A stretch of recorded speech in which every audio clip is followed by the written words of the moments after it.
Hi friends, ఎలా ఉన్నారు? ఈరోజు మనం ఒక కొత్త వీడియోతో అయితే మీ ముందుకు రావడం అయితే జరిగిందనమాట.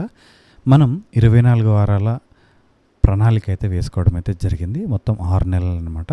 సో ఈ 24 వారాలు నేను వారం వారం ఏం చెప్పాలనేది సిలబస్ అయితే మీకు ఇవ్వడం అయితే జరిగింది. వీడియో కూడా చేయడం అయితే జరిగిందనమాట. సో అందులో భాగంగా మనం మొదటి వారంలో ఉండడం అయితే జరిగింది. సో మొదటి వారంలో మనం విద్య, చారిత్రక అభివృద్ధి, వేదకాలం ప్లస్ జాతీయ జీకే గురించి మనం డిస్కస్ చేయడం అయితే జరిగిందనమాట. సో ఈ కాన్సెప్ట్ని మనం చెప్పుకోవడం అయితే జరిగింది. సో ఇప్పుడు ఈ వీడియోలో మనం 6వ తరగతి 1వ పాఠం పటాల అధ్యయనం 2 గ్లోబు భూమికి నమూనా, 7వ తరగతిలో పటాల పఠనం విశ్లేషణ, అదేవిధంగా 8వ తరగతి 1వ పాఠం పటాల పఠనం విశ్లేషణ సంబంధించినటువంటి కాన్సెప్ట్ గురించి ఈ వీడియోలో మనం పూర్తిగా తెలుసుకునే ప్రయత్నం అయితే చేద్దాం. ఎవరైతే ఈ వీడియో చూస్తున్నారో లైక్ చేయండి. అదేవిధంగా ఈ వీడియో కనుక ఎవరికైతే ఉపయోగపడుతుందని మీరు అనుకుంటున్నారో వారికైతే షేర్ చేసే ప్రయత్నం అయితే చేయండి. సో మీరు కూడా వారికి హెల్ప్ చేసినట్లు ఉంటుందన్నమాట. అదేవిధంగా మన ఛానల్ని సపోర్ట్ చేస్తూ సబ్స్క్రైబ్ చేసుకోండి. ఇలాంటి వీడియోస్ అయితే నేను చాలా తీయడం అయితే జరుగుతుందన్నమాట. సో మనందరికీ కూడా మ్యూచువల్గా ఉపయోగపడుతుంది. సో ఇక ఏమాత్రం ఆలస్యం చేయకుండా మనం వీడియోలోకి అయితే వెళ్ళిపోదాం. సో ఇక్కడ మనం చూసినట్లయితే ఇది వచ్చేసి మనకి 1వ వారంలో ఉన్నటువంటి 2వ కాన్సెప్ట్ కంటెంట్కు సంబంధించిందనమాట. సో మొదటిదేమో మనం పిఐఈ సంబంధించి చెప్పుకోవడం జరిగింది. సెకండ్ మనం కంటెంట్ అంటే స్కూల్ టెక్స్ట్ బుక్స్ వరకు, అంటే 6th నుంచి 10th వరకు అనమాట. ఈ కాన్సెప్ట్ కంటెంట్ అనేది ఈ వీడియోలో కవర్ కావడం జరుగుతుంది. నెక్స్ట్ వీడియోలో మనం దీనికి లింక్ టాపిక్స్ ఇంటర్లో ఏవైతే ఉన్నాయో అవి మనం చెప్పుకోవడం జరుగుతుంది అనమాట. సో నెక్స్ట్ మనం సోషల్ మెథడ్కి సంబంధించిన వీడియో చేసుకోవడం జరుగుతుంది. సో ఈ విధంగా మనం 4 వీడియోస్ ఈ వారంలో మనం చేసుకోవడం జరుగుతుంది. వీటికి సంబంధించిన గ్రాండ్ టెస్ట్లు, మెగా గ్రాండ్ టెస్ట్లు కూడా మనం పెట్టుకోవడం అయితే జరుగుతుందన్నమాట. సో ఈ పీడిఎఫ్ నోట్స్ ఎవరికైతే కావాలనుకుంటున్నారో వారైతే మన ఛానల్ని సబ్స్క్రైబ్ చేయండి. అదేవిధంగా పక్కనే ఉన్నటువంటి జాయిన్ బటన్ మీద మీరు క్లిక్ చేసినట్లయితే మీకు మెంబర్షిప్ అయితే రావడం అయితే జరుగుతుందన్నమాట. మెంబర్షిప్ తీసుకున్న ప్రతి ఒక్కరికి కూడా నేను ఈ పీడిఎఫ్ నోట్స్, అంటే మొత్తం మనకి 1వ వారం నుంచి 24 వారాల జర్నీ అయితే ఉండడం అయితే జరుగుతుంది. ప్రతి వారానికి సంబంధించినటువంటి 4 పీడిఎఫ్లు, అదేవిధంగా 4 గ్రాండ్ టెస్ట్లు, ఒక మెగా గ్రాండ్ టెస్ట్, ప్రతి వారానికి అన్ని పీడిఎఫ్స్ మీకు పంపించడం అయితే జరుగుతుంది. అదేవిధంగా ప్రతి వారానికి కూడా నేను పంపించడం అయితే జరుగుతుంది. జస్ట్ 59 రూపీస్తో మీరు అది మెంబర్షిప్ అయితే తీసుకోవచ్చు. నేను పెద్దగా ఏం పెట్టలేదు, అందరికి ఉపయోగపడే విధంగా పెట్టడం అయితే జరిగింది. సో మీరు చాలామంది తీసుకున్నారు, ఇంకా ఎక్కువ మంది తీసుకున్నట్లయితే నన్ను కూడా ఎంకరేజ్ చేసిన వాళ్ళు అవుతారు. సో అది దృష్టిలో పెట్టుకోండి. సో ఇక ఏమాత్రం ఆలస్యం చేయకుండా మనం వీడియోలోకి అయితే వెళ్ళిపోదాం. సో తీసుకునే వారికి ఏమైనా డౌట్స్ ఉంటే కనుక నా నెంబర్ ఇస్తాను, ఒకసారి ఉంచుకోండి. ఏమైనా డౌట్స్ ఉంటే కాల్ కానీ, మెసేజ్ కానీ, వాట్సాప్ కానీ చేసే ప్రయత్నం అయితే చేయండి. సో ఇక్కడ మనం చూసినట్లయితే 944 198 2312 ఈ నెంబర్కి కాల్ కానీ, మెసేజ్ కానీ చేయవచ్చు, వాట్సాప్ కానీ చేయవచ్చు. నేనైతే మీకు రెస్పాన్స్ అయితే ఇవ్వడం అయితే జరుగుతుంది. సో ఇక్కడ మనం మొదటి వారంలో ఉండడం అయితే జరిగింది. సో ఇది కంటెంట్కి సంబంధించినటువంటి కాన్సెప్ట్ అనమాట. సో ఇది వచ్చేసి మనకి భౌగోళిక శాస్త్రం పటాలు అండ్ గ్లోబు డీటెయిల్ నోట్స్ అయితే ఇక్కడ మనం ఇవ్వడం అయితే జరుగుతుంది. ఇది వచ్చేసి 6వ తరగతి పటాల అధ్యయనం అండ్ గ్లోబు భూమికి నమూనా అనమాట. సో ఇందులో మనం చూసినట్లయితే పటము, స్కెచ్ మధ్య తేడాని మనం ఇక్కడ చూడడం జరుగుతుంది. స్కెచ్ అంటే ఏంది, పటం అంటే ఏంది. స్కెచ్ అనేది కొలతలు లేకుండా గీసే రేఖాచిత్రం అన్నమాట. సో మనకు వచ్చిన ఐడియాని మనం మ్యాప్ రూపంగా గీసినట్లయితే అది మనకి ఏమవుతుంది, స్కెచ్ పటం అని అనడం జరుగుతుంది. అంటే దానికి ఒక కొలమానం అనేది ఉండదు. అదే పటానికి వచ్చేసరికి ఖచ్చితమైన కొలతలు ఉంటాయి.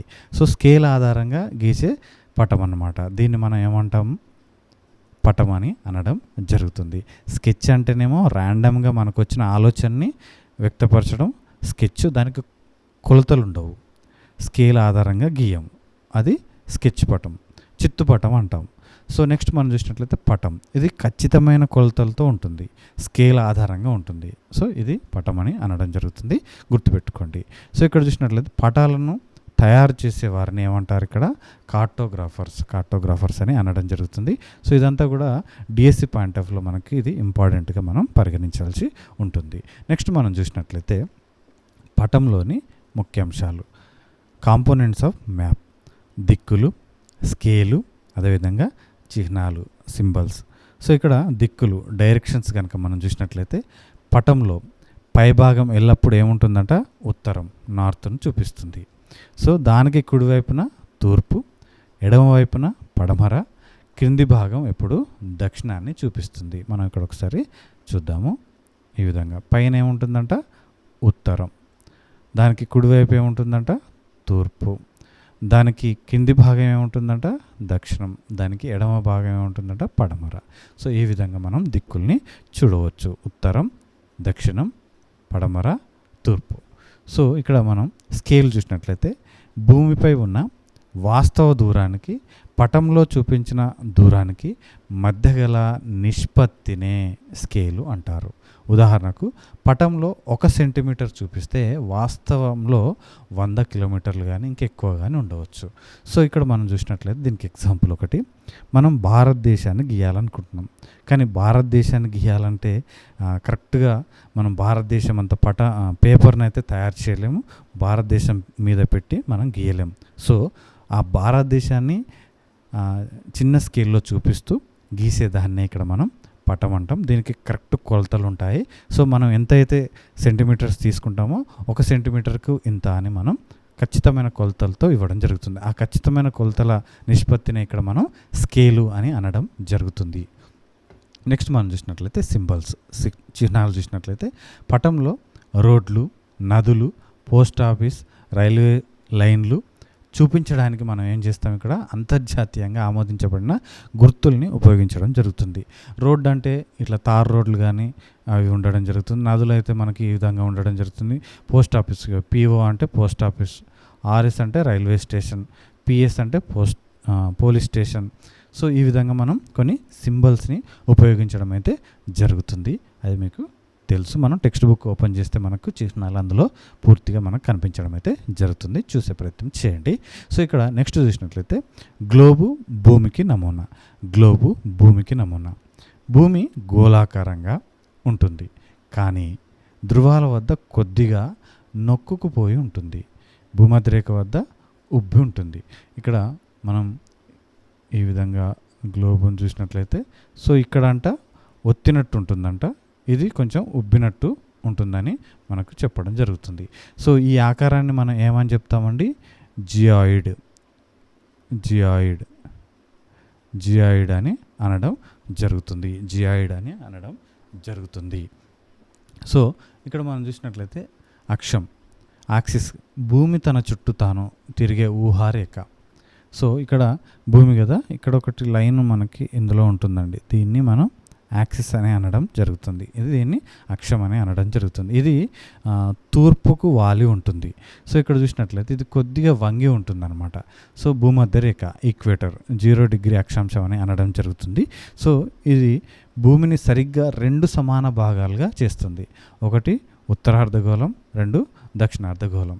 సో ఇది భూమి అనుకుంటే ఇది మనకి ఇది భూమధ్యరేఖ, దీన్ని 0 డిగ్రీ అక్షాంశం అని అనడం జరుగుతుంది, ఈక్వేటర్. సో ఇది ఉత్తరార్ధగోళం, ఇది దక్షిణార్ధగోళం. అదేవిధంగా ఇక్కడ చూసినట్లయితే అక్షాంశాలు, అక్షాంశాలు చూసినట్లయితే పశ్చిమం నుండి తూర్పుకు గీయబడిన ఊహారేఖలే అక్షాంశాలు, లాటిట్యూడ్స్ అని అనడం జరుగుతుంది. ఇవి మొత్తం ఎన్ని ఉన్నాయంట, 181. భూమధ్య రేఖతో కలిపి మొత్తం 181. ఉత్తరాన 90, దక్షిణాన 90. సో ఈ విధంగా గ్లోబ్ ఉందనుకుంటే ఇది ఈక్వేటర్, ఇది 0 డిగ్రీ ఈక్వేటర్. దీంతోపాటు పైకి ఎన్ని ఉన్నాయంట, 90 ఉన్నాయి ఉత్తరానికి, కిందికి ఎన్ని ఉన్నాయంట, 90 ఉన్నాయి. సో దక్షిణానికి 90, ఉత్తరానికి 90, మధ్యలో ఈక్వేటర్. 90 + 90 + 1 ఈక్వల్ టు మొత్తం ఎంత అండి, 181. 181 మొత్తం ఎన్ని ఉన్నాయి, అక్షాంశాలు 181 ఉండడం జరిగింది. నెక్స్ట్ చూసినట్లయితే రేఖాంశాలు, లాంగిట్యూడ్స్ అని అనడం జరుగుతుంది. ఉత్తర దక్షిణ ధ్రువాలను కలుపుతూ గీసిన అర్ధవృత్తాలండి. ఈ మొత్తం వృత్తాలు కాదు, అర్ధవృత్తాలు మొత్తం ఎన్ని ఉన్నాయి మనకి, 360 ఉండడం జరిగింది. అందులో 0 డిగ్రీ రేఖాంశాన్ని మనం ఏమంటామంటే గ్రీనిచ్ రేఖ, ప్రైమ్ మెరిడియన్ అని అనడం జరుగుతుంది. సో ఇది గ్లోబ్ అనుకుంటే ఇది గ్రీనిచ్ రేఖ. సో ఇది ఇలా మనకి రేఖాంశాలు అర్ధవృత్తాలు అనేది ఒక ధ్రువం నుంచి ఇంకో ధ్రువానికి ఇట్లా ఉండడం జరుగుతుంది. సో ఇవన్నీ ఎన్ని ఉన్నాయంట మొత్తం. సో ఈ విధంగా మనకు రేఖాంశాలు కనిపించడం జరుగుతుంది. మొత్తం ఎన్ని ఉన్నాయంట 360 ఉండడం జరిగింది. నెక్స్ట్ మనం చూసినట్లయితే 7వ తరగతి పటాల పట్టణం విశ్లేషణ నైసర్గిక స్వరూపం. పటాల పట్టణం విశ్లేషణ నైసర్గిక స్వరూపం. ఇందులో మొదటి పాయింట్ చూసినట్లయితే పటాలు రకాలు, టైప్స్ ఆఫ్ మ్యాప్స్. భౌతిక పటాలు, ఫిజికల్ మ్యాప్స్, రాజకీయ పటాలు, పొలిటికల్ మ్యాప్స్, థిమాటిక్ పటాలు, థిమాటిక్ మ్యాప్స్. సో ఇక్కడ భౌతిక పటాలు ఫిజికల్ మ్యాప్ చూసినట్లయితే పర్వతాలు, పీఠభూములు, మైదానాలు, సముద్రాలు వంటి వాటిని చూపేవి భౌతిక పటాలు అవుతాయి. సో రాజకీయ పటాలు చూసినట్లయితే దేశాలు, రాష్ట్రాలు, జిల్లాలు, రాజధానుల సరిహద్దులను చూపేవి. సో వీటిని మనం పొలిటికల్ మ్యాప్స్ అని అనడం జరుగుతుంది. థిమాటిక్ మ్యాప్స్ అంటే ఇక్కడ ఒకే అంశంపై దృష్టి పెట్టడం అయితే జరుగుతుందన్నమాట. సో అవి అడవుల గురించి కావచ్చు, లేదా వర్షపాతం గురించి కావచ్చు, లేదా జనాభా గురించి కావచ్చు. అంటే ఈ పాఠాలలో ముఖ్యంగా ఒకే అంశం గురించి మనకి చెప్పడం జరుగుతుంది. వాటిని మనం థిమాటిక్ మ్యాప్, ఒకే థీమ్ గురించి ఉంటుంది కాబట్టి వాటిని థిమాటిక్ మ్యాప్స్ అని అనడం జరుగుతుంది. సో ఈ విధంగా మనకి భౌతిక పటాలు, రాజకీయ పటాలు, అదేవిధంగా థిమాటిక్ పటాలు ఉండడం జరుగుతుందన్నమాట. నెక్స్ట్ మనం చూసినట్లయితే సగటు సముద్ర మట్టం MSL అని అనడం జరుగుతుంది. Mean sea level. ఇది డిఎస్సి పాయింట్ ఆఫ్ లో ఇంపార్టెంట్గా పరిగణించడం జరుగుతుంది. సముద్రపు నీరు ఎప్పుడు ఒకే స్థానంలో ఉండదు, ఆటుపోట్లు వస్తుంటాయి. సో కాబట్టి శాస్త్రవేత్తలు చాలా సంవత్సరాల పాటు సముద్ర మట్టాలను పరిశీలించి ఒక సగటును లెక్కగట్టారు. దీనిని మనం ఏమంటాము MSL, మీన్ సీ లెవెల్ అని అనడం జరుగుతుంది. ఏదైనా ఒక ప్రదేశం యొక్క ఎత్తును, ఉదాహరణకు రైల్వే స్టేషన్ల బోర్డులపై మనం చూసినట్లయితే సగటు సముద్ర మట్టం నుండి లెక్కించడం జరుగుతుంది. అక్కడ బోర్డు కూడా పెట్టడం జరుగుతుంది, మనం చూడవచ్చు. రైల్వే స్టేషన్ల దగ్గర MSL ఎంత ఉందో మనకి చెప్పడం జరుగుతుంది అనమాట. సో నెక్స్ట్ మనం చూసినట్లయితే కాంటూరు రేఖలు లేదా సమతల రేఖలు, కాంటూరు రేఖలు లేదా సమతల రేఖలు, contour lines. Very very very important అండి ఇవి. ఈ కాన్సెప్ట్ని మీరు నేర్చుకోవాలి. సమానమైన ఎత్తుగల ప్రాంతాలను కలుపుతూ గీసే ఊహారేఖలనే ఏమంటారు? కాంటూర్ రేఖలు అని అనడం జరుగుతుంది. సమతల ఎత్తుగల ప్రాంతాలను కలుపుతూ గీసే ఊహారేఖలనే కాంటూరు రేఖలు అని అనడం జరుగుతుంది. ఇవి వంకర టింకరలుగా ఉండవచ్చు, కానీ ఎన్నటికీ ఒకదానిని ఒకటి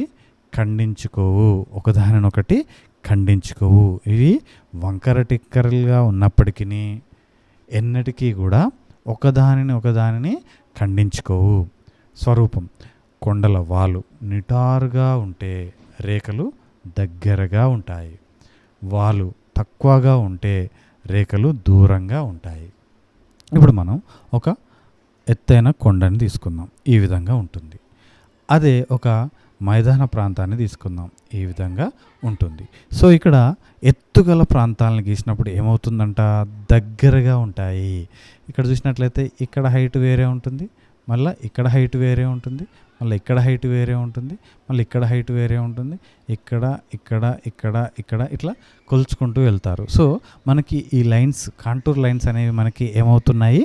దగ్గరగా కనిపిస్తున్నాయి, దగ్గరగా కనిపించడం జరుగుతుంది. అదే మైదాన ప్రాంతంలో చూసినట్లయితే ఇక్కడ చూడండి, మైదానం ఎప్పుడైనా ఫ్లాట్గా ఉంటుంది, ఎత్తులు పల్లాలుగా ఉండదు. కాబట్టి ఇక్కడ మనం చూసినట్లయితే ఇక్కడ ఒక లైన్ ఉంటుంది, ఇక్కడ ఒక లైన్ ఉంటుంది. అంటే వాలు తక్కువగా ఉంది కాబట్టి ఇక్కడ ఏమవుతుంది? దీని మధ్యలో డిస్టెన్స్ అనేది పెరగడం జరిగింది. కానీ వాలు ఎత్తుగా నిటారుగా ఉండడం వల్ల ఏమైంది? దగ్గరగా కొలతలు రావడం జరిగింది. సో ఇవి కాంటూర్ రేఖలు అనేది గుర్తుపెట్టుకోండి. వీటి మీద 100% టెట్లో, డిఎస్సిలో బిట్ అనేది ఫ్రేమ్ చేయడం అయితే జరుగుతూ ఉంటుందన్నమాట. ఈ కాన్సెప్ట్ని 1-2 సార్లు అర్థమయ్యేలాగా చూడండి, వినండి. సో నెక్స్ట్ మనం చూసినట్లయితే పటాలలో రంగులు చూసినట్లయితే ఇది డిఎస్సి బిట్ అండి. ముదురు ఆకుపచ్చ చూసినట్లయితే మైదానాలు, పల్లపు ప్రాంతాలు, లేత ఎరుపు లేదా గోధుమ రంగు ఎత్తైన ప్రాంతాలు, పీఠభూములు, పర్వతాలు, నీలం రంగు జలభాగాలు, నదులు, సముద్రాలు, చెరువుల గురించి మనకు చూపించడం అయితే జరుగుతుందనేది మీరు గుర్తుపెట్టుకోండి. ఒకసారి టెక్స్ట్ బుక్ ఓపెన్ చేసినట్లయితే మీకు ఇంకా చాలా రకాలుగా అందులో మనకి కనిపించడం అయితే జరుగుతుంది. మ్యాప్స్తో సహా చూసే ప్రయత్నం అయితే చేయండి. ఖచ్చితంగా రిఫరెన్స్ కోసం నేను పాఠాల పేర్లు కూడా ఇస్తున్నాను, తరగతి కూడా ఇస్తున్నాను. సో మీరు ఖచ్చితంగా ఆ పాఠాలు చదవాల్సిందే. చదివితేనే మీకు ఇంకా కంటెంట్ ఈ వీడియో చూసినప్పుడు మీకు కంటెంట్ అనేది కరెక్ట్గా రీచ్ కావడం అయితే జరుగుతుంది అనేది మీరు అర్థం చేసుకునే ప్రయత్నం అయితే చేయండి. సో ఇక్కడ 8వ తరగతిలో చూసినట్లయితే పటాల అధ్యయనం, అదేవిధంగా విశ్లేషణ. సో ఇక్కడ చూసినట్లయితే పటాలకు సంబంధించిన చరిత్రను చూద్దాం.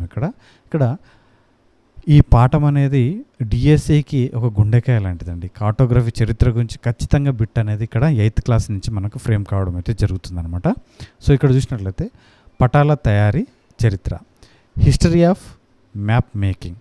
సుమేరియన్లు సుమారు 4000 సంవత్సరాల క్రితం మట్టి పలకలపై ఇక్కడ ఏం చేశారు, పటాలు గీయడం జరిగింది. వీరు ఎందుకు పటాలు గీయాల్సి వచ్చిందయ్యా అంటే దేవుని ఆదాయ వ్యయాల కోసం వీటిని వాడడం జరిగింది. డిఎస్సి పాయింట్ ఆఫ్ లో ఇవన్నీ కూడా ఇంపార్టెంట్ అని గుర్తుపెట్టుకునే ప్రయత్నం అయితే చేయండి. మొదటగా మ్యాప్లను తయారు చేసింది ఎవరు, సుమేరియన్లు. అదే బాబిలోనియన్లు వచ్చేసరికి మనకి ప్రపంచ పటాన్ని వీరు మొదటగా చేయడం జరిగింది 2600 సంవత్సరంలో. ఇక్కడ వీరు ప్రపంచ పటాన్ని తయారు చేయడం అయితే జరిగింది బాబిలోనియన్లు. ఇక్కడ చూసినట్లయితే ఒక వృత్తంగా ఊహించి మధ్యలో తమ నగరం బాబిలోనియన్ ఉన్నట్లుగా గీసుకోవడం అయితే జరిగింది. నెక్స్ట్ గ్రీకులు అనాక్సిమండర్, హెకేటియస్, హెరిడోటస్ వంటి గ్రీకులు ప్రపంచ పటాలను తయారు చేశారు. పశ్చిమం నుండి తూర్పునకు, ఉత్తరం నుంచి దక్షిణానికి రేఖలను గీసినటువంటి మొదటి వారు ఎవరంటే గ్రీకులు. ఇక్కడ మనకి అక్షాంశాలు, రేఖాంశాలు కూడా వేరే గీయడం జరిగింది. 2000 సంవత్సరాలు వాటికి తీసుకొని గ్రీకులు అక్షాంశాలు, రేఖాంశాలను కూడా ఒక గ్రిడ్ ఆధారంగా ఎక్కడ ఏముంది, ఏ విధంగా తెలుసుకోవచ్చు అనేది వీళ్ళు క్లుప్తంగా మనకు చెప్పడం అయితే జరిగిందనమాట. నెక్స్ట్ మనం టాలమీ.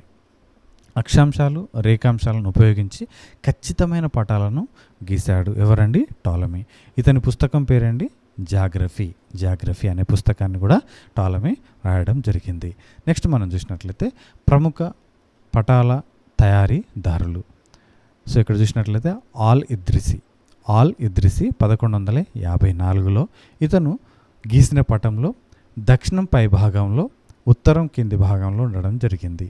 సో మనం నార్మల్గా గీసే పటాలకి ఎట్లా ఉంటుందండి, ఇక్కడ నార్త్ ఉంటుంది, ఇక్కడ సౌత్ ఉంటుంది. కానీ ఆల్ ఇద్రిసి గీసినటువంటి పటంలో ఏముందంట, ఇక్కడ సౌత్ ఉంది, ఇక్కడ నార్త్ ఉందంట. సో ఈ విధంగా గీయడం జరిగింది. సెంటర్లో అరేబియాని ఉంటుందని గీయడం జరిగిందనమాట ఆల్ ఇద్రిసి. సో ఇది డిఎస్సి బిట్ అండి. చైనీయులు చూసినట్లయితే 1389లో మింగ్ చక్రవర్తులు, చైనీయులు 1389లో మింగ్ చక్రవర్తులు డామింగ్హన్ ఈ2 అనే ప్రపంచ పటాన్ని పట్టుగుడ్డపై గీయడం జరిగింది. సో ఇందులో ఇండియాను చాలా చిన్నదిగా చూపించడం జరిగిందనమాట. మింగ్ చక్రవర్తులు ఈ ప్రపంచ పటాన్ని ఎక్కడ గీశారండి, పట్టుగుడ్డపై గీయడం జరిగింది. సో ఇలాంటి మనకి బిట్లు ఫ్రేమ్ చేయడం అయితే జరుగుతుంది. ఆల్ ఇద్రిసి ఏమో పటాన్ని గీయడం జరిగింది, కానీ ఆయన దక్షిణాన్ని పైన, ఉత్తరాన్ని కింద చూపించడం జరిగింది. సంవత్సరం వచ్చి 1154.